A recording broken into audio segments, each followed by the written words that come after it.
Hello my dear student, কেমন আছো তোমরা সবাই? Welcome to the chemistry mentor YouTube channel. আমি এই চ্যানেলে কেমিস্ট্রির বিভিন্ন টপিকের ওপর ভিডিও বানাচ্ছি আর এই চ্যানেলে আপলোড করছি। যদি তোমাদের ভিডিওগুলো ভালো লেগে থাকে তাহলে অবশ্যই এটাকে লাইক করো, চ্যানেলটাকে সাবস্ক্রাইব করো। আর যদি আরও ভালো লেগে থাকে তাহলে অবশ্যই বন্ধুদের সাথে একটু শেয়ার করো, তাহলে চ্যানেলটা গ্রো করতে আমাদের হেল্প হয়। আজকের ক্লাসে আমরা থার্মোকেমিস্ট্রি সেকেন্ড পার্টে পড়বো। সেকেন্ড পার্টের মধ্যে আমরা কি পড়বো? অনেকগুলো ডেফিনেশন পড়বো এবং সেখান থেকে নিউমেরিক্যাল করার চেষ্টা করব। ডেফিনেশন মানে কি? আগের ক্লাসে তো আমরা শুধু hit of formation, heat of reaction দুটো পড়েছিলাম এবং তাদের রিলেশন তৈরি করেছিলাম, আর তার সাথে সাথে হেসেস ল করেছিলাম। আজকের ক্লাসে আমরা যেগুলো কভার করব সেটা হচ্ছে heat of combustion, enthalpy of combustion, enthalpy of neutralization, enthalpy of dilution, enthalpy of ionization, enthalpy of solution, enthalpy of dilution, এইগুলো। এবং কি করে এই ডেফিনেশনগুলো জেনে আমরা সেগুলোকে নিউমেরিক্যালসে অ্যাপ্লাই করব, সেটাই আজকের ক্লাসে শেখা। এটা কিন্তু একদম কোর বলতে পারো থার্মোকেমিস্ট্রির আজকের ক্লাসটা। মন দিয়ে করো এবং শেষ অবধি থেকো। তাহলে চলো শুরু করা যাক আজকের ক্লাস।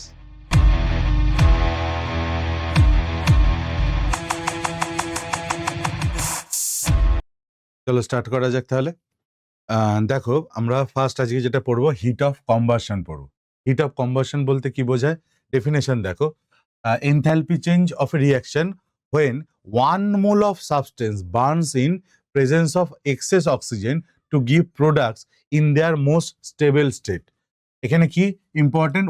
1 মোল অফ সাবস্টেন্স বলছে যে 1 মোল অফ সাবস্টেন্স যখন অক্সিজেনের প্রেজেন্সে কমপ্লিট বার্ন হচ্ছে, করে প্রোডাক্ট ফর্ম করছে, তখন কতটা হিট রিলিজ করছে সেটাকে আমরা বলছি হিট অফ কম্বাশন। তাহলে এখানে কি এখানে হিট অফ ফরমেশনে আমরা কি পড়েছিলাম আগের ক্লাসে? হিট অফ ফরমেশনে পড়েছিলাম 1 মোল প্রোডাক্ট ফরমেশনের জন্য যে এনার্জি রিলিজ হচ্ছে। আর এটা কি? এখানে 1 মোল রিঅ্যাক্ট্যান্টের কথা বলা হচ্ছে। 1 মোল রিঅ্যাক্ট্যান্ট, এটা কিন্তু ইম্পর্টেন্ট। 1 মোল রিঅ্যাক্ট্যান্ট কম্বাশন রিঅ্যাকশনে। ফর এক্সাম্পল ধরো, আমি বললাম যে একটা রিঅ্যাকশন CH4 প্লাস O2 থেকে CO2 প্লাস ওয়াটার। এখানে কিন্তু কমপ্লিট কম্বাশনের কথা বলা হচ্ছে। কমপ্লিট কম্বাশন মানে কি? কখনো কার্বন মনোক্সাইড CO তে রেখে দেবে না, CO2 প্লাস ওয়াটার ফর্ম করতে হবে। এবার এটাকে আমাদের ব্যালেন্স করে নিতে হবে। ব্যালেন্স করার নিয়ম তোমরা জানো, প্রথমে কার্বন, তারপরে হাইড্রোজেন, তারপরে অক্সিজেন করতে হয়। তাহলে কার্বনের রেসপেক্টে দেখো একটা 1 রয়েছে, তারপরে হাইড্রোজেন এখানে 4টে রয়েছে, এখানে 2টো রয়েছে, তাহলে এখানে 2H2 করে নি। আর অক্সিজেন তাহলে কি দাঁড়ালো? এদিকে 2টো 4টে, তাহলে এটা 2।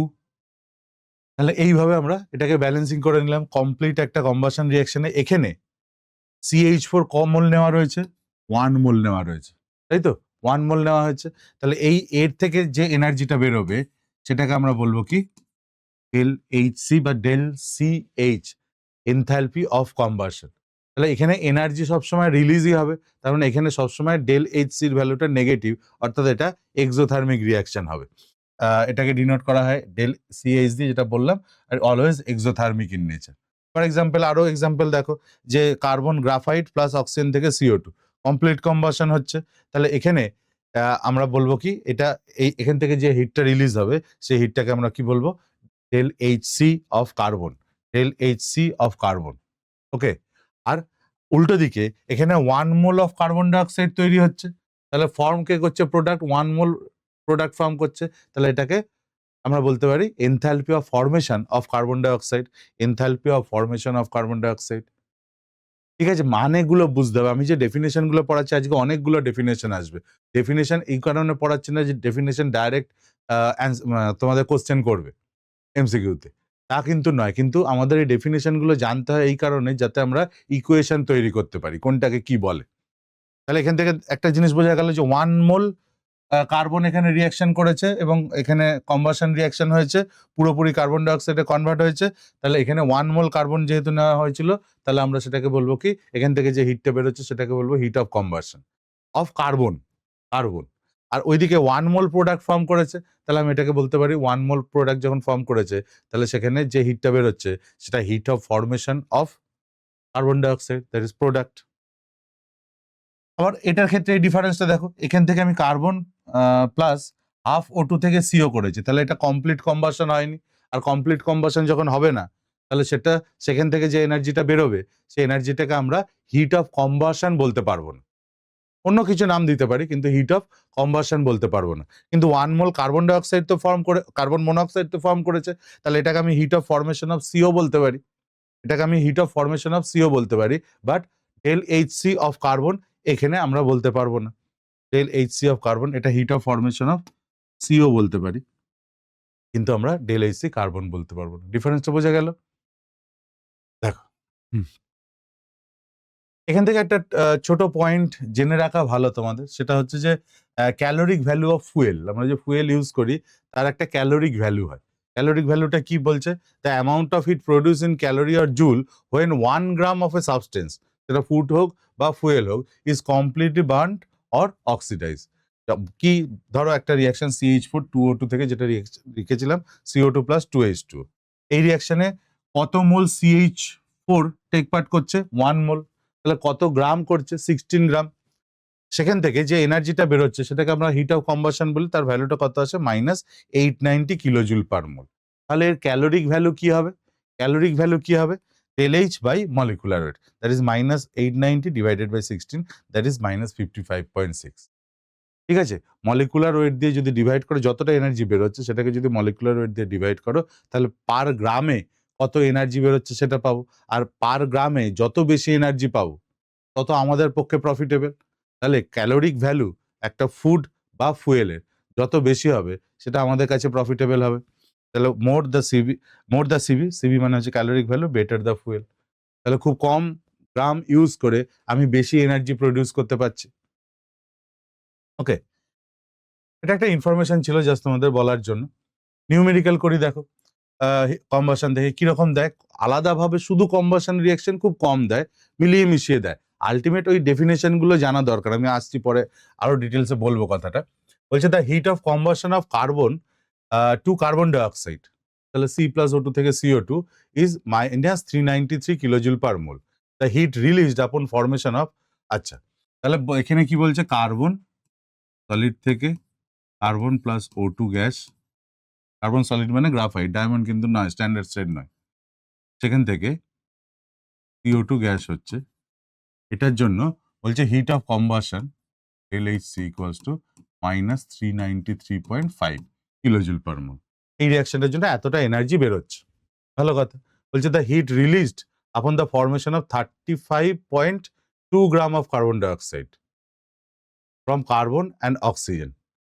আচ্ছা, তাহলে এখানে 40, আমি এরকম ভাবে বলতে পারি যে এখানে কত গ্রাম কার্বন ডাইঅক্সাইড প্রডিউস হয়েছে? 44 গ্রাম।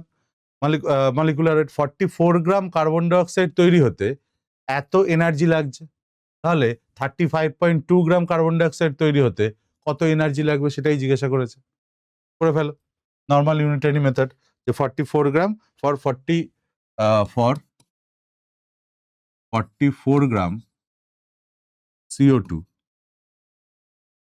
for 44 gram CO2, heat released equals to -393.5 kilojoule. জায়গা নিয়ে লিখছি না, পরের স্টেপে লিখবো। তাহলে 35.2 গ্রাম কার্বন ডাইঅক্সাইডের জন্য হিট রিলিজ করতে করবে -393.5 ডিভাইডেড বাই 44 ইন্টু 35.2, এত কাটাকুটি করলে তোমরা রেজাল্ট পাবে যেটা -315 kilojoule. Option A is correct. খুব সিম্পল, নিটে 2015 কোশ্চেনটা এসেছিল।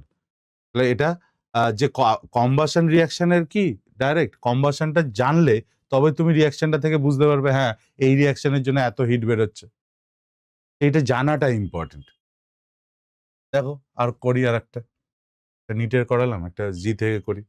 জি মেন্সে 2025 এ এসেছিল। কি বলছে? Consider the following data, heat of formation of carbon dioxide, heat of formation of carbon dioxide, হ্যাঁ এটা দেওয়া রয়েছে। Heat of formation of water, এটা দেওয়া রয়েছে। আচ্ছা, heat of combustion of benzene, এটা দেওয়া রয়েছে। Heat of formation of benzene কত? হিট অফ ফরমেশন বার করতে বলেছে, আগে দুটো ফরমেশন দেওয়া রয়েছে, আর heat of combustion of benzene দেওয়া রয়েছে।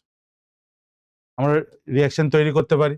Heat of formation of benzene তাহলে এখান থেকে আমরা এরকম ভাবে করতে পারি, দেখো তো, যে রিয়াকশনটা হিট অফ কম্বাসন অফ বেঞ্জিনের রিয়াকশনটা লিখি, হিট অফ কম্বাসন অফ বেঞ্জিনের রিয়াকশনটা লিখি, C6H6 প্লাস O2 থেকে CO2 প্লাস ওয়াটার, ব্যালেন্স করো, 6টা কার্বন, এখানে 6 দাও, তারপর কে কাকে করবে, হাইড্রোজেনকে করবে, 6টা হাইড্রোজেন, এখানে 3 দিই, এবার অক্সিজেন, এখানে 12, এখানে 3, 15, তাহলে এটা কি হবে 15/2,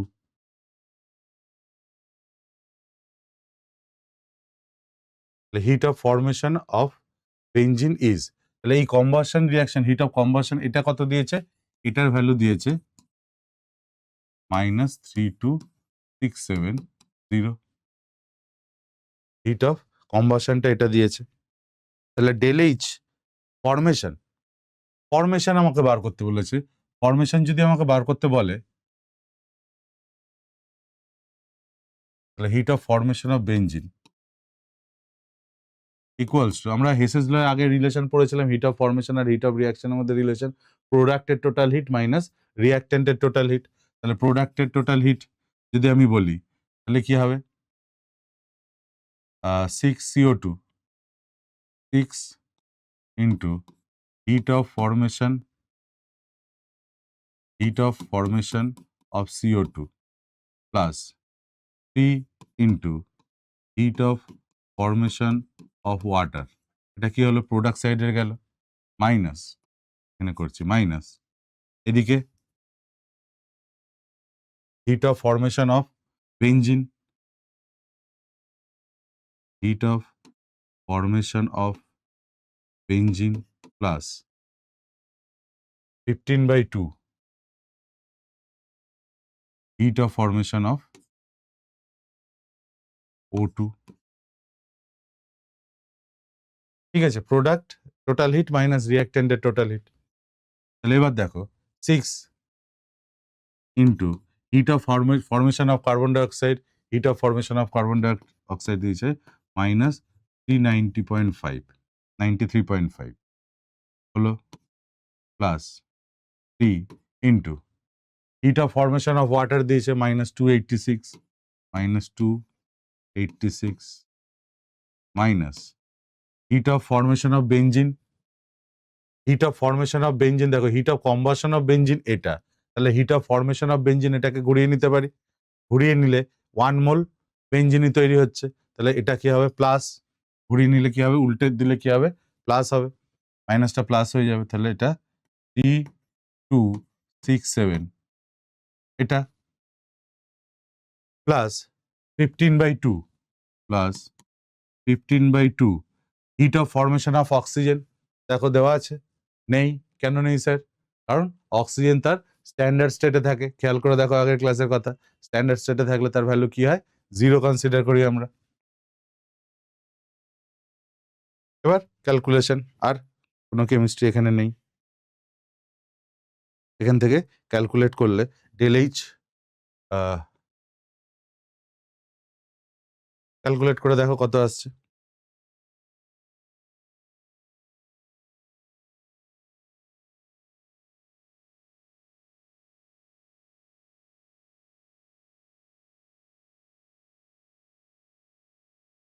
এটা আসবে 48 কিলোজুল, আসবে 48 kilojoule per mole. Heat of কম্বাশনের ডেফিনেশন জানি আমরা, সেখান থেকে এটাকে তাহলে হিট অফ কম্বাশন মানে এইটা বলতে চেয়েছে, তাহলে এটার ভ্যালু কত মাইনাস সামথিং, তাহলে হিট অফ ফরমেশন কি হবে, হিট অফ ফরমেশন হলে এটা উল্টে দেবো, তাহলে এদিকে 1 মোল C6H6 তৈরি হচ্ছে, সেটা তৈরি হতে কত এনার্জি লাগে, তাহলে প্লাস অফ দিস হবে, বোঝা গেল, এইভাবে করতে হয়। এবার আরো কিছু ডেফিনেশন দেখবো, চল এরপরেই আসে enthalpy of dilution. Enthalpy of dilution মানে কি, একটা সলিউশন একটা সার্টেন কনসেন্ট্রেশনে রয়েছে, সেখানে তুমি আরো কিছু সলভেন্ট অ্যাড করলে বা ওয়াটার অ্যাড করলে, তাকে আরো ডাইলুট করলে, ডাইলুট করার প্রসেসে তার থেকে কিছুটা এনার্জি বেরোলো, এই এনার্জিটাকে আমরা বলবো heat of dilution. For example ধরো HCl, একটা পার্টিকুলার কনসেন্ট্রেশনে রয়েছে, C1 কনসেন্ট্রেশনে রয়েছে, বাইরে থেকে তুমি ওয়াটার অ্যাড করলে এটার কনসেন্ট্রেশন C2 তে চলে গেল, যেখানে C1টা গ্রেটার দেন C2। তাহলে ডিউরিং দিস প্রসেস যে হিটটা রিলিজ হবে তাকে আমরা বলবো হিট অফ ডাইলুশন। ডাইলুট করতে যে হিট লাগে, সোজা কথা। The enthalpy changes when a given solution containing 1 mole of solute is diluted from one concentration to another concentration. হলো। নেক্সট পয়েন্ট দেখো, এনথালপি অফ ট্রানজিশন। একটা অ্যালোট্রোপ থেকে আরেকটা অ্যালোট্রোপের ট্রানজিশনের জন্য যে এনার্জি চেঞ্জ হয়, বুঝতে পেরেছো? একটা অ্যালোট্রোপ থেকে the change in enthalpy when a substance change from one allotropic form to another allotropic form. যেরকম কার্বন গ্রাফাইট থেকে ডায়মন্ড হতে কতটা এনার্জি রিলিজ হবে তাকে আমরা বলবো কি, heat of transition. P4 white থেকে ফসফরাস হোয়াইট থেকে ফসফরাস রেড হতে কতটা এনার্জি লাগবে, সেটার জন্য সেটাকে আমরা কি বলবো, সেটাকে আমরা বলবো হিট অফ ট্রানজিশন। কখনো বেরোতেও পারে, কখনো নিতেও হতে পারে। যেরকম গ্রাফাইট থেকে ডায়মন্ড বাড়াতে গেলে এটা কি এন্ডোথার্মিক রিয়াকশন, তাহলে এটা পজিটিভ হবে ΔH এর ভ্যালুটা। রোম্বিক থেকে মোনোক্লিনিক, একটা অ্যালোট্রোপিক ফর্ম থেকে আর একটা অ্যালোট্রোপিক ফর্মে চেঞ্জ হতে যে এনার্জিটা রিলিজ হয় বা অ্যাবজর্ব হয় বা এনার্জি যে চেঞ্জটা হয় সেটাকে আমরা বলছি enthalpy of transition. Okay, next হচ্ছে এনথালপি অফ হাইড্রেশন। দেখো ডেফিনেশন আমি পরে বলছি, আগে বুঝে নাও। এনথালপি অফ হাইড্রেশনকে আমরা তিনটে ভাবে ডিফাইন করি, তিন রকম ভাবে। এক হচ্ছে যে কোনো একটা অ্যানহাইড্রাস সল্ট নাও। অ্যানহাইড্রাস সল্ট মানে যার মধ্যে কোনো ওয়াটার নেই, সলিড স্টেটে রয়েছে। অ্যানহাইড্রাস সল্টের মধ্যে অ্যানহাইড্রাস সল্টকে তার স্টেবল ক্রিস্টাল ফর্মে নিয়ে যেতে গেলে যে এনার্জি লাগে, ফর এক্সাম্পল ধরো copper sulphate. Copper sulphate solid রয়েছে, তার মধ্যে কপার সালফেট থেকে তার hydrated form, that is copper sulphate dot hydrated form মানে কি, ব্লু ভিট্রিয়াল CuSO4.5H2। তার মানে কপার সালফেট সলিড থেকে কপার সালফেট ডট 5H2 এতে কনভার্ট করতে যে এনার্জিটা লাগে তাকে আমরা বলি heat of enthalpy of hydration. Hydrate করছে, ওয়াটার মলিকুল অ্যাড করছে, তাহলে কেস 1 কি হলো, অ্যানহাইড্রাস কোনো কিছু থাকলে, সলিড সাবস্টেন্স থাকলে তাকে তার হাইড্রেটেড ফর্মে বা স্টেবল ফর্মে, হাইড্রেটেড ফর্মে নিয়ে যাওয়ার জন্য যে এনার্জি লাগে সেটাকে আমরা বলি হিট অফ হাইড্রেশন বা এনথালপি অফ হাইড্রেশন। কেস 1 বললাম একটা। সেকেন্ড হচ্ছে ধরো পার্শিয়াল ক্ষেত্রে, পার্শিয়ালি অ্যানহাইড্রাস কিছু রয়েছে, ধরো কপার সালফেট CuSO4.3H2O রয়েছে, তাহলে তার স্টেবল ফর্মটা 5H.5H2 তে যেতে হবে। সেটা মানে পার্শিয়ালি থেকে পুরোপুরি যেতে যতটা এনার্জি লাগবে সেটাকেও আমরা বলি হিট অফ হাইড্রেশন বা এনথালপি অফ হাইড্রেশন। আর থার্ড কেস হলো যে যদি কোনো গ্যাসিয়াস আয়নকে যদি তুমি তার মধ্যে সলভেন্ট দাও, ওয়াটার দাও, তাকে সলভেট করতে যে এনার্জি লাগে তাকে আমরা বলি হিট অফ হাইড্রেশন। তাহলে ক্লিয়ার? দুটো মানে তিনটে ক্ষেত্রে আমি বললাম। প্রথম দুটোকে একটা কেসের মধ্যে আমি ইনক্লুড করেছি, কেস 1, যেখানে কি বলছে এবার দেখো, এবার ডেফিনেশন দেখো। Enthalpy change when 1 mole of anhydrous salt or partially hydrated. 1 mole of anhydrous হতে পারে অথবা পার্শিয়ালি হাইড্রেটেড হতে পারে, salt combined with specific number of moles of water to form a new hydrated stable salt like copper sulphate solid plus 5H2 থেকে copper sulphate dot 5H2, যেটাকে আমরা বলি blue vitriol. এর জন্য এনার্জি চেঞ্জ হয় এতটা, মানে এনার্জি তাহলে এখানে রিলিজ হচ্ছে, it is exothermic in nature.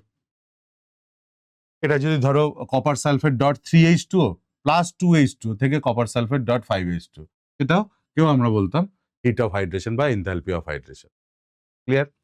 R second case যেটা তোমরা অর্গানিকও অনেক সময় পড়ো, যে হাইড্রেটেড হয়ে গেছে, কেমিক্যাল বন্ডিং পড়তে গিয়েও আমরা পড়েছি যে if gaseous ion is hydrated then ΔH hydration is change in enthalpy when 1 mole of gaseous ion surrounded by water. 1 mole gaseous ion যদি ওয়াটার দিয়ে সারাউন্ড হতে যে এনার্জিটা রিলিজ করে সেটাকে বলি আমরা হিট অফ হাইড্রেশন। ধরো সোডিয়াম প্লাস গ্যাস থেকে সোডিয়াম প্লাস অ্যাকোয়াস হবে, তাহলে আসলে ব্যাপারটা কি, যে ওয়াটার মলিকুল তাকে চারদিক থেকে ঘিরে ধরবে, ওয়াটার মলিকুল তাকে চারদিক থেকে ঘিরে ধরবে, তার জন্য এনার্জি রিলিজ হবে, তার জন্য এনার্জি রিলিজ হবে। বন্ড তৈরি হচ্ছে, তো বন্ড যদি তৈরি হয় তাহলে সেখান থেকে এনার্জি রিলিজ হবে, স্টেবল হচ্ছে, তাহলে এক্সেস এনার্জিটা বেরিয়ে যাবে, সেটা এক্সোথার্মিক হবে ইন নেচার। তাহলে হিট অফ হাইড্রেশনও বোঝা গেল, হিট অফ হাইড্রেশন বোঝা গেল, ডাইলুশন বোঝা গেল, heat of dilute enthalpy of dilution মানে কি, ডাইলুট করতে কতটা এনার্জি রিলিজ হয়, হাইড্রেট করতে কতটা এনার্জি রিলিজ হয়, তাকে হিট অফ হাইড্রেশন বলছি। এটাকে দুটো পার্টে ভাগ করেছি আমি। এনথালপি অফ সলিউশন, সলিউশন কি, যে একটা সলিউট রয়েছে, এখানে আগে কি বলেছে দেখো, বলছে amount of heat absorb or evolve when 1 mole of substance is dissolved in such a large volume of solvent such that the further addition of solvent does not produce any more heat change is called as enthalpy of solution. বলছে amount of heat absorb or evolved when 1 mole of substance is dissolved in such a large volume, 1 mole of substance কে তুমি এতটা সলভেন্টের মধ্যে dissolved করে দিলে, এতটা সলভেন্টের মধ্যে dissolved করে দিলে যে সে তার ফার্দার অ্যাডিশন আরো সলভেন্ট যদি তার মধ্যে অ্যাড করা হয়, কোনো হিটের চেঞ্জ হয় না, মানে সেটা অলমোস্ট স্যাচুরেটেড হয়ে গেছে, আর হিট চেঞ্জ হচ্ছে না। সেই ধরনের সলিউশনের জন্য যে হিটটা বেরোয় তাকে আমরা বলি হিট অফ সলিউশন। তাহলে সলিউটের মধ্যে সলভেন্ট দিয়ে কি বানাচ্ছ, সলিউশন বানাচ্ছ, এত বড় মনে রাখার দরকার নেই, সিম্পল ভাবো, সলিউটের মধ্যে সলিউটটা 1 মোল হতে হবে, 1 মোল সলিউটের মধ্যে সলভেন্ট দিয়ে তুমি সলিউশন বানাচ্ছ, এতটাই সলিউশন বানাচ্ছ, এতটাই সলভেন্ট তার মধ্যে বেশি দিচ্ছ যে তারপরে ফার্দার আর সলিউশন দিলে তার কোনো হিট চেঞ্জ হবে না, এর জন্য যে হিট চেঞ্জটা হচ্ছে সেটাকে আমরা বলছি হিট অফ সলিউশন। এটাও এক্সোথার্মিকও হতে পারে, এন্ডোথার্মিকও হতে পারে। একটা জিনিস এখানে ইম্পর্টেন্ট জিনিস, যদি আয়নিক কম্পাউন্ড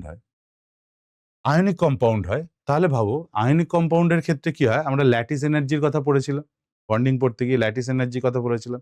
ল্যাটিস এনার্জির কথা ভাবো, ল্যাটিস এনার্জি বলতে কি বোঝায়, যে একটা আয়নিক কম্পাউন্ড সলিড থেকে গ্যাসিয়াস আয়নে কনভার্ট হতে যে এনার্জিটা লাগছে তাকে আমরা ল্যাটিস এনার্জি বলতাম, বা ঘুরিয়ে যদি বলি, দুটো গ্যাসিয়াস আয়ন কম্বাইন হয়ে তার সলিড ফর্মে আসতে যে এনার্জিটা রিলিজ করছে তাকে আমরা বলবো ল্যাটিস এনার্জি, তাই তো?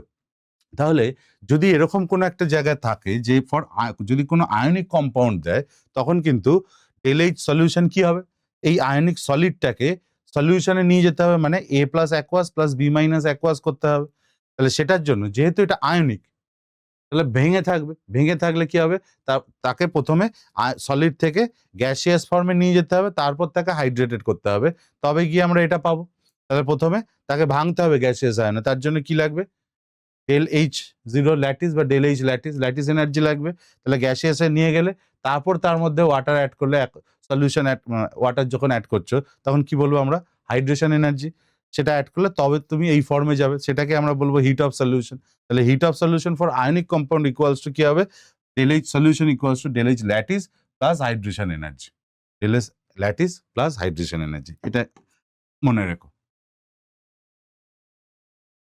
এটা নিউমেরিক্যাল করি, এতক্ষণ থিওরি পড়ে যাচ্ছি। দেখো বলছে the heat of solution of anhydrous copper sulphate and copper sulphate into 5H2O are -70 এত প্লাস 12 এত respectively. The heat of hydration of copper sulphate to copper sulphate dot 5H2 মানে ইজ এত kilojoule, the value of X. দেখো প্রথমে hit of solution মানে কি, solution করতে, মানে সলিউট থেকে সলভেন্ট দিয়ে সলিউশন করব। তাহলে কপার সালফেট যেটা সলিড, তার মধ্যে তুমি অ্যাকোয়াস দিলে বা ওয়াটার দিয়ে সেখান থেকে তুমি কি করলে, কপার সালফেট অ্যাকোয়াস বানাচ্ছ, এটাকে আমরা বলবো হিট অফ সলিউশন, যার ভ্যালু দেওয়া আছে, আমি ধরছি এটা হিট অফ সলিউশন বা ডেল এইচ, এটাকে আমি ধরছি ডেল এইচ, কত দিয়েছে, ডেল এইচ 1 ধরছি, -70 কিলোজুল পার মোল দিয়েছে, -70 কিলোজুল পার মোল দিয়েছে, ওকে। আর সেকেন্ড কি বলেছে, কপার সালফেট ইজ টু আর, আচ্ছা, copper sulphate dot 5H2O plus aqueous, excess water দিতে হবে না, যখন ডেল এইচ সলিউশনের কথা, হিট অফ সলিউশনের কথা বলা হচ্ছে, তখন এক্সেস ওয়াটার দিতে হবে, এতটাই ওয়াটার দিতে হবে যাতে তারপরে আর ওয়াটার দিলে তাতে কোনো হিট চেঞ্জ না হয়। তাহলে এক্সেস অ্যামাউন্ট অফ ওয়াটার যদি দেওয়া হয়, তাহলে তুমি ধরো এটার মধ্যে দিলেও কপার সালফেট অ্যাকোয়াস হবে, এটার মধ্যে দিলেও কপার সালফেট অ্যাকোয়াস হবে, ঠিক কি ভুল দেখো, ঠিক কি ভুল দেখো। এটার মধ্যে ধরো কিছু ওয়াটার মলিকুল নেই, তাহলে এখানে ধরো সে 100 মলিকুল ওয়াটার লাগছে, তবে এটা তৈরি হচ্ছে। তাহলে এখানে 5টা আছে, তাহলে এখানে 95ই দিতে হবে। তাহলে দুটোই তো 100 হোক বা 95 দুটোই এক্সেস এদের তুলনায়, তাই তো? তাই জন্য দুটো ক্ষেত্রে আমি একই রেজাল্ট পাবো। তাহলে এর জন্য ভ্যালু কি দিয়েছে? LH2, যার ভ্যালু হচ্ছে +12 কিলোজুল পার মোল। এবার বলেছে hit of hydration. Hit of hydration, hit of hydration মানে কি? কপার সালফেট প্লাস 5H2O থেকে কপার সালফেট ডট 5H2O, এটা হতে LH3 কত এটা জিজ্ঞাসা করেছে, ঠিক কি ভুল দেখো, বুঝতে পারছি আমরা। তাই জন্য ডেফিনেশন গুলোর দরকার ছিল। ডেফিনেশন যে হিট অফ সলিউশন বলেছে, কখনো এক্সামিনার তোমাকে কি দেবে, কখনো ইকুয়েশন তোমাকে আলটিমেটলি হেসেস লই অ্যাপ্লাই করতে হবে। থার্মোকেমিস্ট্রি, থার্মোকেমিস্ট্রি খুব সোজা জিনিস, আলটিমেটলি হেসেস লই অ্যাপ্লাই করতে হবে। কিন্তু কখনো এক্সামিনার তোমাকে কি হবে, কোশ্চেনে ডাইরেক্ট ইকুয়েশন লিখে দেবে। হেসেস ল মানে কি? দুটো বা তিনটে ইকুয়েশন থাকবে, 4 নম্বর ইকুয়েশনটা কে এস্টাবলিশ করতে হবে, 4 নম্বর ইকুয়েশনের জন্য ডেলএইচ এর ভ্যালু বার করতে দেবে, 1 2 3 কে ইউজ করে 4 নম্বর ইকুয়েশনটা তৈরি করতে হবে। এই তো ব্যাপার ছিল হেসেস লয়ের। এবার এক্সামিনারের পয়েন্ট অফ ভিউ থেকে দেখো, নয়তো সে তোমাকে ইকুয়েশন বলে দেবে, দিয়ে করতে বলবে, অথবা ইকুয়েশন যদি না বলে দেয় এরকম ইন ওয়ার্ড বলে দেবে। আর যখন ইন ওয়ার্ড বলে দেবে তখন তোমাকে তো ইকুয়েশন তৈরি করতে হবে। আর তার মানে যখন ওয়ার্ডে বলছে তখন তার ডেফিনেশন গুলো না জানলে তুমি ইকুয়েশন তৈরি করতে পারবে না। সেই জন্য আমি এই ডেফিনেশন গুলো তোমাদের পড়াচ্ছি, পরীক্ষায় মুখস্থ করে যাওয়ার জন্য না। ওকে, তাহলে হিট অফ সলিউশন বলতে আমি জানি যেহেতু যে এক্সেস ওয়াটার দিতে হবে, এক্সেস সলভেন্ট দিতে হবে সলিউটকে, তাহলে আমি কি করছি, এখানে কপার সালফেটের সাথে অ্যাকোয়াস করে কপার সালফেট অ্যাকোয়াস করছি। এখানেও কপার সালফেট, এটাও কিন্তু সলিড। হ্যাঁ, 5H2 থাকা মানে এটা এর ক্রিস্টাল ফর্ম, সেটা সলিডই হয়। 5H2 আছে মানে লিকুইড পাবো না, এটা এর সলিড ফর্ম। এখান থেকে অ্যাকোয়াসে যাওয়ার জন্য যে এনার্জি লাগে সেটা হিট অফ সলিউশন। লাস্টে কি বার করতে বলেছে? Hit of hydration. তাহলে তার ডেফিনেশন আমাকে জানতে হবে, হিট অফ হাইড্রেশন বলতে কি বোঝায়। তাহলে হিট অফ হাইড্রেশন মানে তার স্টেবল ফর্মে যেতে যত মলিকুল অফ ওয়াটার অ্যাড করতে হয় তার মধ্যে। তার মানে এখানে ব্লু ভিট্রিয়ালে যেতে গেলে 5 মোল অফ ওয়াটার অ্যাড করতে হবে কপার সালফেট সলিডের সাথে, এটাও সলিড। তাহলে এবার ΔH3 চেয়েছে, এবার ইকুয়েশনে এস্টাবলিশ, এটা ভুলে যাও।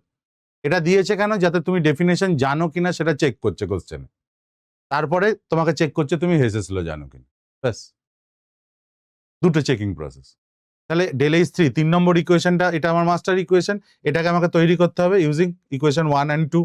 এটাকে 1 and এটাকে 2 বলি, এটাকে 3 বলি। তাহলে ইকুয়েশন 3 কে তৈরি করতে হবে with the help of equation 1 and 2। তাহলে এবার লক্ষ্য করো কি করা যায়, এদিকে কপার সালফেট সলিড রয়েছে, এখানেও কপার সালফেট সলিড রয়েছে, আর কপার সালফেট ডট 5H2 এইদিকে রয়েছে মাস্টার ইকুয়েশনে, এর এখানে। তাহলে 2 নম্বর ইকুয়েশন 1টাকে সেম রেখে দেব, আর ইকুয়েশন 2টাকে উল্টাতে হবে, উল্টে অ্যাড করে দিই, তাহলেই হয়ে যাবে। তাহলে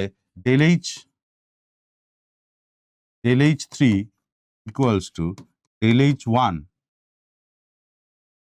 উল্টানো মানে কি? মাইনাস করে অ্যাড করা, তাই তো? উল্টানো মানে এখানে থার্মোকেমিস্ট্রিতে কি মাইনাস করবো, ইকুয়েশন উল্টানো মানে ΔHটা পজিটিভ থাকলে নেগেটিভ, নেগেটিভ থাকলে পজিটিভ হবে।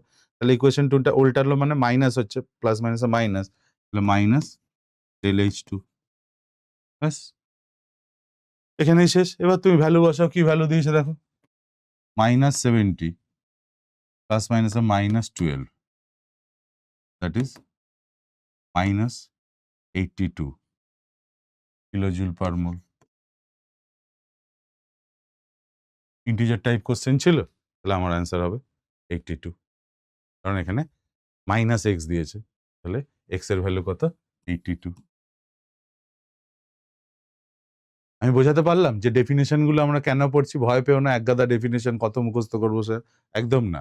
কম্পিটিটিভ এক্সাম যদি হয় বোর্ডের জন্য অবশ্যই করো, কিন্তু কম্পিটিটিভ এক্সামের জন্য ডেফিনেশন মনে রাখার দরকার, মুখস্থ করার দরকার নেই, কিন্তু তোমাকে মনে রাখতে হবে যে কোনটাকে কোনটার জন্য কি হচ্ছে, হিট অফ সলিউশন বলতে কি বোঝায়, নিজের মতন করে মনে রাখলেই হবে, যে একবার ইনওয়ার্ড মুখস্থ করতে হবে তা নয়। তারপরে দেখো খুব ইম্পর্টেন্ট এটা, heat of neutralization. Heat of neutralization, heat of neutralization বলতে কি বোঝায়? 1 গ্রাম ইকুইভ্যালেন্ট অ্যাসিডকে 1 গ্রাম ইকুইভ্যালেন্ট বেস দিয়ে কমপ্লিটলি নিউট্রালাইজ করতে যে এনার্জি লাগে তাকে আমরা বলি হিট অফ নিউট্রালাইজেশন, মানে যে এনার্জি বেরোয় সেটার জন্য এক্সোথার্মিক হয়। আবার বলছি 1 gram equivalent of acid K 1 gram equivalent of base দিয়ে নিউট্রালাইজ করতে যে এনার্জি রিলিজ হয় তাকে আমরা বলি হিট অফ নিউট্রালাইজেশন। দেখো নামের মধ্যেই রয়েছে নিউট্রালাইজ করা, কারা হয় অ্যাসিড বেস রিঅ্যাকশনে 1 gram equivalent of acid 1 gram equivalent of বেসের সাথে রিঅ্যাকশন করে যে যে এনার্জিটা রিলিজ হয় তাকে আমরা বলি হিট অফ নিউট্রালাইজেশন। এটা কত এনার্জি বেরোবে, it is always exothermic in nature.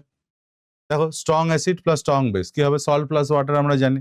তোমাদের এই ডেটাটা একটু মনে রাখতে হবে, অনেক সময় পরীক্ষা দেয়, অনেক সময় দেয় না।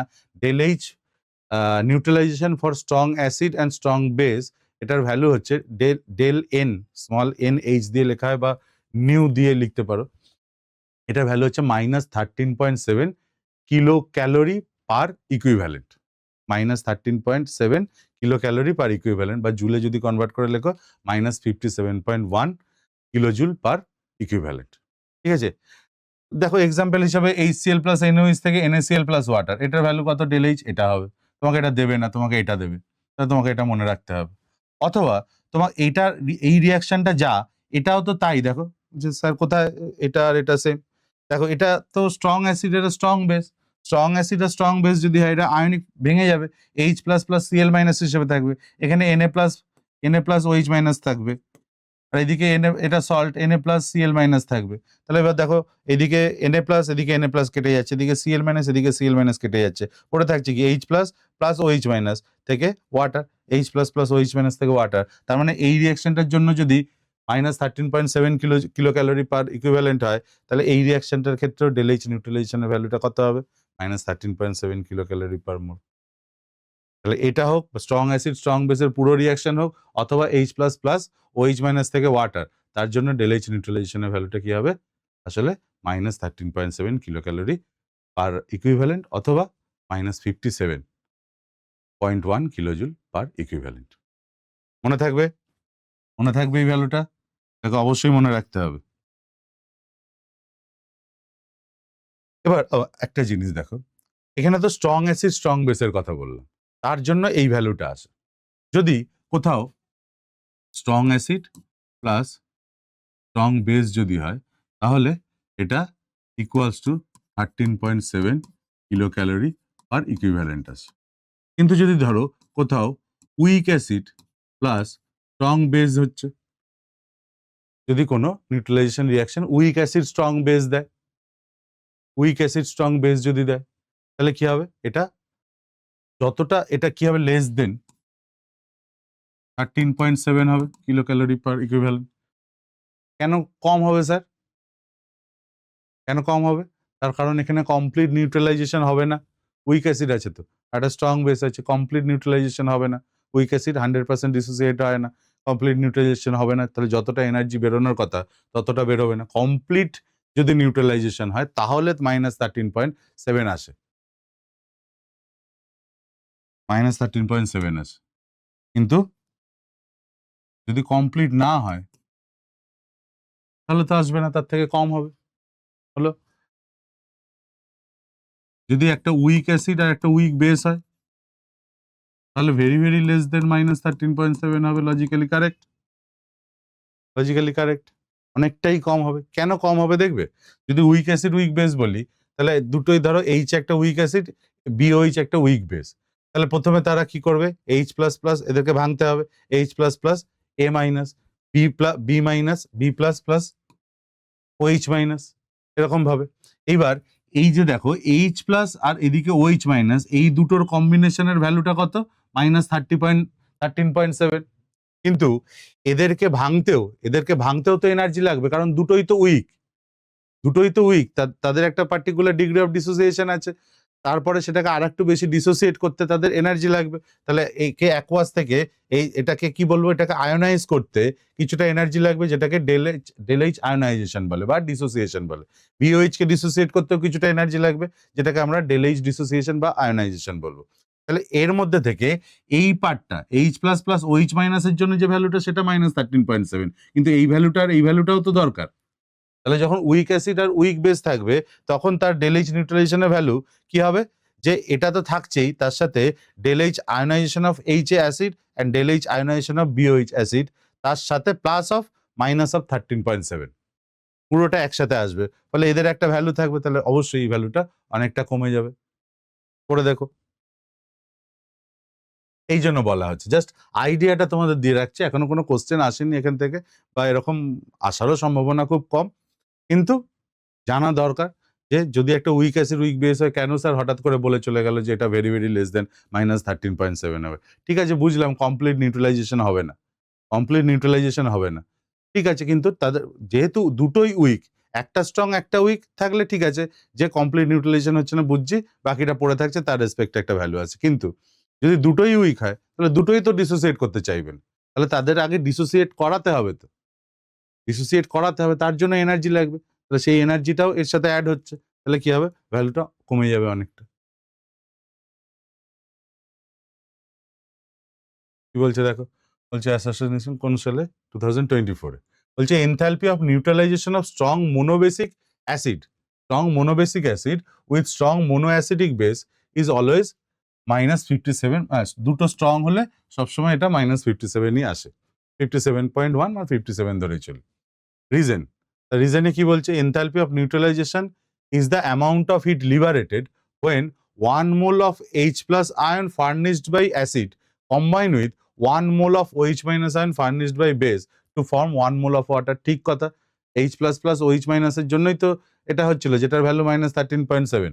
তাহলে রিজনটাও ঠিক বলছে, তাহলে আমাদের কোন হবে, both A and R are true and R is the correct explanation of A. Option 2 is correct. বুঝা গেল? ওই জন্য আমি এইচ প্লাস এর কথাটা বলে রাখলাম, যে একটা স্ট্রং অ্যাসিড একটা স্ট্রং বেস যেভাবেই থাকুক না কেন, আলটিমেটলি সেই ইকুয়েশনটা দাঁড়াবে H plus plus OH minus থেকে ওয়াটার, এবং যার ভ্যালুটা -13.7 কিলো ক্যালোরি পার ইকুইভ্যালেন্টের সমান। এটা 22 এর প্রবলেম। কি বলছে, বলছে while performing a thermodynamic experiment a student made the following observation. প্রথমে এই অবজারভেশনে এটা পেয়েছে -57.3 পেয়েছে। আচ্ছা, acidic acid plus weak acid strong বেসের সাথে পেয়েছে -55, দেখো কমেছে ভ্যালুটা। বলছে the enthalpy of ionization of acetic acid as calculated by the student. Enthalpy of ionization, acidic অ্যাসিডকে আয়োনাইজ করতে কতটা এনার্জি চেঞ্জ হচ্ছে সেটা কত জিজ্ঞাসা করেছে। অ্যাসিডিক অ্যাসিডকে আয়োনাইজ যদি করতে হয় তাহলে কি তৈরি হবে, সে H plus plus acetate ion, H plus plus acetate ion, ঠিক তো, H plus plus acetate ion. এবার দেখো যে এইটা দরকার আমার, এটা আমার মাস্টার ইকুয়েশন দিয়েছে এটা, তাহলে এখান থেকে এই প্রথমটা থেকে আমি বলতে পারি এটা আমার, ধরো ডেল এইচ 3 ধরছে, এটাকে ইকুয়েশন 3 ধরছে, এটা জিজ্ঞাসা করেছে, এটাকে ইকুয়েশন 3 ধরছে। আর প্রথমটা ইকুয়েশন 1 বলছি, ইকুয়েশন 1 কি বলেছে, এটাকে লিখছি H plus plus OH minus, strong acid strong base, তো এটা লিখতে পারি, থেকে আমি কি পাবো, ওয়াটার, এটা ডেল এইচ 1, এটার ভ্যালু কত দিয়েছে -57.3, ঠিক আছে। ইকুয়েশন 2 পরেরটা কি দিয়েছে, যা আছে সেটাই লিখি, অ্যাসিটিক অ্যাসিড প্লাস NaOH থেকে সোডিয়াম অ্যাসিটেট প্লাস ওয়াটার, এটার কত দিয়েছে, ডেল এইচ 2 বলি -55.3, হলো। তাহলে এবার এগুলো সব কিলো জুলেই আছে, তো হ্যাঁ কিলো জুলে আছে, তাহলে ইকুয়েশন 1 and 2 কে ইউজ করে ইকুয়েশন 3 তৈরি করতে হবে। তাহলে একটা কাজ করো, ইকুয়েশন 2 কে ইকুয়েশন 3 ইকুয়ালস টু ইকুয়েশন 2 এর এদিকে অ্যাসিডিক অ্যাসিড আছে, এদিকে অ্যাসিডিক অ্যাসিড আছে, এই রিঅ্যাকশনটা আসলে acidic acid plus Na plus OH minus, তো তাহলে এদিকে Na প্লাস, আচ্ছা এটাকে এরম ভাবে লিখি তাহলে তোমাদের বুঝতে সুবিধা হবে। অ্যাসিডিক অ্যাসিড প্লাস, দেখো এদিকে Na, এটা তো স্ট্রং ভেঙে থাকবে, এটা সল্ট মাইনাস প্লাস হয়ে থাকবে, এটা ওয়াটার, তাহলে এদিকে Na প্লাস আর এদিকে Na প্লাসটা কেটে যাবে, তাহলে এটা OH মাইনাস থেকে অ্যাসিটেট প্লাস ওয়াটার, এবার তোমাদের করতে সুবিধা হবে, সেই জন্য করে রাখলাম। সেটা কি ইকুয়েশন 2 ইকুয়েশন 3 ইকুয়ালস টু, দেখো এবার আশা করি এতক্ষণে করে ফেলেছো যে অ্যাসিডিক অ্যাসিড এদিকে রাখতে হবে, তাহলে equation 2 K as it is রেখে দিই, আর এইচ প্লাসটাকে ওইদিকে দরকার, এইচ প্লাসটাকে ওইদিকে দরকার, তাহলে ইকুয়েশন 2 কে ঘুরিয়ে ইকুয়েশন 1 কে ঘুরিয়ে দেবো, ঘুরিয়ে দিয়ে অ্যাড করে দেবো, তাহলে del H 3 equals to del H 2 minus del H 1, ঠিক আছে? আর বোঝাতে হবে এটা কেন মাইনাস লিখলাম, 1 বাই করলে ইকুয়েশন 1 কে মাইনাস আসবে, প্লাস আছে, প্লাস মাইনাসে মাইনাস, ডেল এইচ 2 কত, ডেল এইচ 2 কত মাইনাস 55.3, আর ডেল এইচ 1 কত মাইনাস মাইনাসে প্লাস 57.3, তাহলে 2 আসছে ডিফারেন্সটা, 2 কিলোজুল পার মোল। ইন্টিজার টাইপ কোশ্চেন ছিল, তাহলে আমার অ্যান্সার আসবে 2 কিলোজুল পার মোল। এইভাবে করো। আর একটা ভালো প্রবলেম করে আজকে ক্লাসটা শেষ করব, নেক্সট ক্লাসে আমাদের কমপ্লিট হয়ে যাবে। আমি ছোট ছোট করে করাচ্ছি যাতে তোমাদেরও অসুবিধা না হয়, অল্প অল্প করে পড়ো, অল্প অল্প করে কোশ্চেন অ্যান্সার সলভ করো, কনসেপ্টটা মাথায় থাকবে, আবার নেক্সট ক্লাসে আমরা পরেরটা করে শেষ করে দেবো, চ্যাপ্টার শেষ হয়ে যাবে। কি বলেছে যে 200 ml of 0.2 molar HCl is mixed with 300 ml of 0.1 molar NaOH, ঠিক আছে? The molar heat of neutralization of this reaction এত, স্ট্রং অ্যাসিড স্ট্রং বেস দিয়েছে, এটা হওয়ারই কথা, দিয়ে দিয়েছে, না দিলে তোমাদের করতে হতো। The increase in temperature in degree Celsius of the system on mixing, এই দুটো সলিউশনকে যখন মিক্স করা হয়েছে তখন টেম্পারেচার ইনক্রিজ হয়েছে এত অ্যামাউন্ট, বলছে এক্সট্রা কত। একটু ভালো কোশ্চেন, এটা একটু কনসেপচুয়াল, হ্যাঁ, এর মধ্যে থার্মোডাইনামিক্সও মিশে রয়েছে। প্রথমত নাম্বার অফ মোলস অফ, যখন রিয়াকশনটা হবে তখন তো নিউট্রালাইজেশন হবে, কমপ্লিট নিউট্রালাইজেশন হবে কিনা আমরা জানি না, যে HCl plus NaOH equals to NaCl plus water. HCl এর কত total number of mole concentration দাঁড়াচ্ছে মিক্সিং যখন হবে, এটার কত 0.2, 200 into 0.2 divided by total volume 500। আচ্ছা, নাম্বার অফ মোলই করে দিই, নাম্বার অফ মোল কত 200 ইন্টু 0.2, করো না, NaOH এরটাও করো, এটাও করো।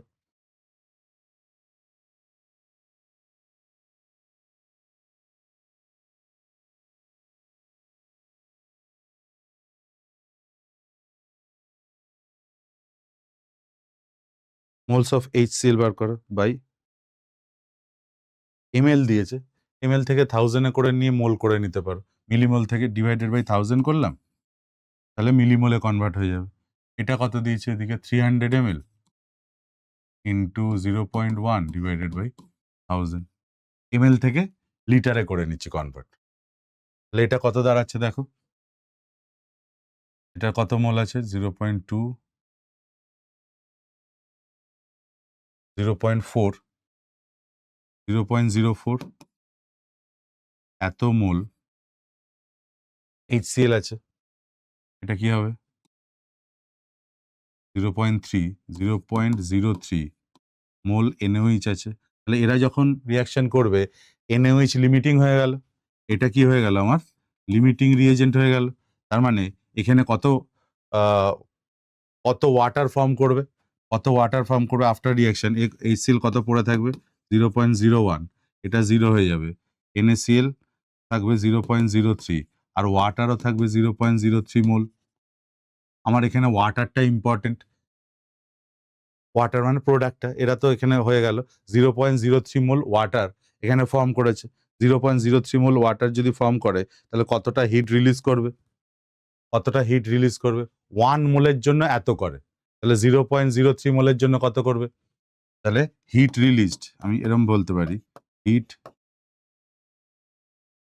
Hit released equals to 0.03 into, বুঝতে পারছো তো, 1 মোলের জন্য আমরা তো বলেছিলাম 1 gram equivalent of acid 1 gram equivalent of বেসের সাথে রিয়াকশন করলে যতটা এনার্জি রিলিজ হয়, তাহলে এখানে কত আছে, এখানে 1 মোল নেই, 1 এর জায়গায় 0.03 আছে, ইন্টু মাইনাস 57.1 কিলোজুল, এটা আসবে মাইনাস 1753 জুলে লিখছি আমি, মাইনাস 1713 জুল, 1713 জুল, ঠিক আছে, মাইনাস 17 এতটা হিট রিলিজ করেছে। কতটা ডিগ্রি টেম্পারেচার চেঞ্জ হয়েছে, তোমরা ভাবছো কোথা থেকে বার করবো স্যার, আমি একটুখানি আইডিয়াটা দিই কোথা থেকে টেম্পারেচার কতটা চেঞ্জ হয়েছে। সেটার জন্য দেখো এখানে স্পেসিফিক হিট অফ ওয়াটার দেওয়া আছে। Specific heat of water C S equals to আমরা কি জানি, Q by M into del T. ভালো করে বুঝবে, আমাকে এখানে এই ডেলটিটা চেয়েছে, তার মানে del T equals to Q by M into C S. দেখো সিএস গিভেন, কিউ আমরা বার করে ফেলেছি 0.03 মোল ওয়াটারের জন্য কতটা হিট রিলিজ হচ্ছে, আর মাস অফ ওয়াটার বার করতে হবে। মাস অফ ওয়াটার যদি বার করতে বলি, মাস অফ ওয়াটার দেখো টোটাল ভলিউম কত, ওয়াটারের density of water 1, density of water gram per cc 1 gram per cc, তাহলে মাস অফ ওয়াটার কত হবে 500 গ্রামই তো হবে। 500 ml আছে, 200 প্লাস 300, 500 ml আছে টোটাল ভলিউম, ভলিউম হচ্ছে 500 ml, আর ডেন্সিটি যদি 1 গ্রাম পার সিসি হয় তাহলে অবশ্যই মাসটা 500 গ্রামই থাকবে। এটা আমরা ইজি আমাদের কাছে করা। তাহলে ডেলটি আমাদের কাছে কি দাঁড়াবে, ডেলটি ইকুয়ালস টু, দেখো আমি এখানে ফর্মুলা বলেছি, হিট রিলিজড তার মানে কত, মাইনাস 1713 ডিভাইডেড বাই মাস কত 500 গ্রাম, আর স্পেসিফিক হিট কত বলেছে, ও এখানে গ্রাম পার সেন্টিমিটার কিউব দিয়ে দিয়েছিল ডেন্সিটি, স্পেসিফিক হিট 4.18। এটা করো, দেখো কত আসছে। ডিফারেন্স ডিগ্রি কেলভিনে বেরোবে, ডিগ্রি সেলসিয়াস কেলভিনে যা, ডিগ্রি অফ সেলসিয়াসেও তাই।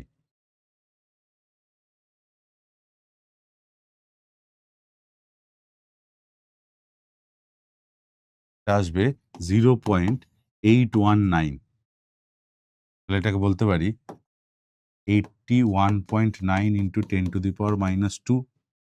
যেহেতু এটা ইন্টিজার টাইপ কোশ্চেন, তাহলে আমার অ্যান্সার কি আসবে 82, 81.9টাকে 82 করে নেব।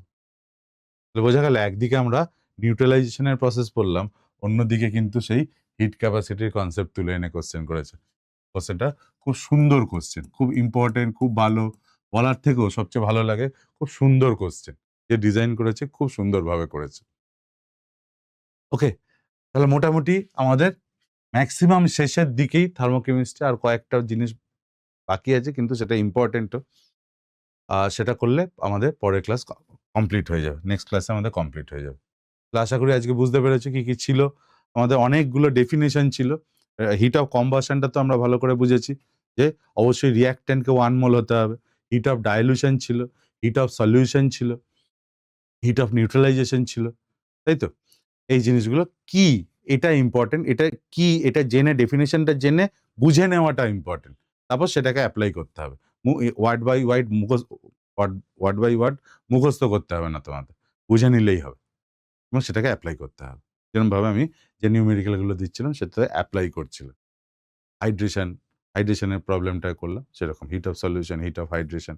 হিট অফ হাইড্রেশন কিন্তু আমরা দুটো পার্টে করেছি, বলেছি তোমাদের বলার সময় 3টে, কমপ্লিট আর পার্শিয়ালটা একটা কেসেই আমি বলেছি, যেখানে কপার সালফেট সলিড থেকে অ্যানহাইড্রাস থেকে তার স্টেবল ফর্মে যেতে। এবার যদি পার্শিয়ালি থাকে 3H2 থাকে, সেখান থেকে 5H2 তে যেত, সেটাকেও আমরা হিট অফ হাইড্রেশনই বলবো বা এনথালপি অফ হাইড্রেশনই বলবো। আর আয়ন, গ্যাসিয়াস আয়নকে সলভেট করতে যে এনার্জি লাগে সেটাও কিন্তু হিট অফ হাইড্রেশনের মধ্যেই পড়ে। ঠিক আছে, আজকে এই অবধি থাক, আবার নেক্সট ক্লাসে দেখা হবে। ভালো থেকো, নেক্সট ক্লাস ইন্টারেস্টিং হবে এবং দেখবেন নেক্সট ক্লাসে খুব তোমরা পারবে, আমার থেকেও বেশি কোশ্চেনগুলো তোমরা করতে পারবে, খুব সোজা হয়। ভালো থেকো সবাই, আবার পরের ক্লাসে দেখা হবে।